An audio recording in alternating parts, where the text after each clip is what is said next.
Isang mapagpalang hapon sa inyong lahat. Tara na't samahan natin mulit-muli na namang maglalaboy si Boknoy Palaboy.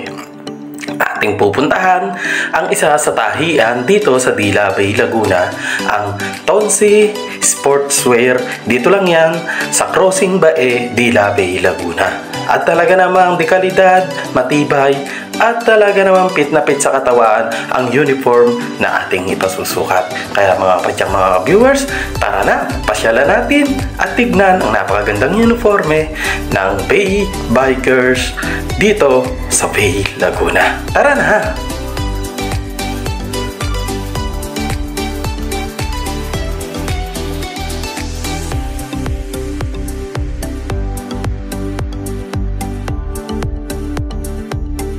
So ayun guys, isang mapagpalang hapon sa inyo lahat. Nandito tayo ngayon sa Tonsi Sportswear. Ayan, isa sa paggawaan ng mga uniform, basketball uniform, jersey para sa mga bikers, kahit anong uniform, ayan, school uniform, basta lahat ng klase na related sa sportswear. Ayan,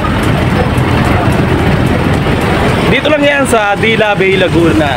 Bali hindi kayo maliligaw kasi ayan, along Crossing Bae. So ayan,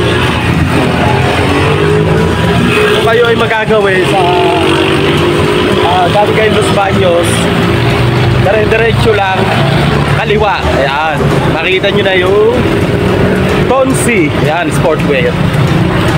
So ayan, nandito na tayo sa Tonsi Sportswear dito sa Dila Bay, Laguna po, sir.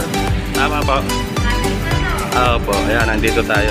Bali, nila, ayun, naayos na yung ating uniform. Bali, papasukan tayo. So ayun.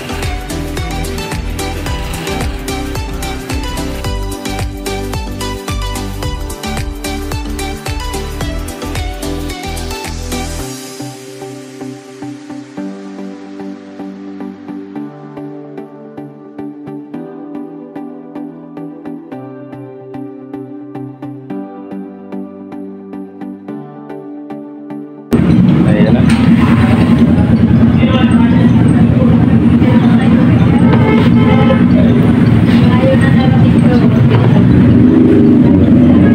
So ayan guys, ito na yung unit. Pero ito lang yung sample, pero iba yung kulay ng uniform ng Bay Bikers. Ayan. Bali, ganito lang yung kalalabasan ng ating uniform. So ayan guys, ayan ito.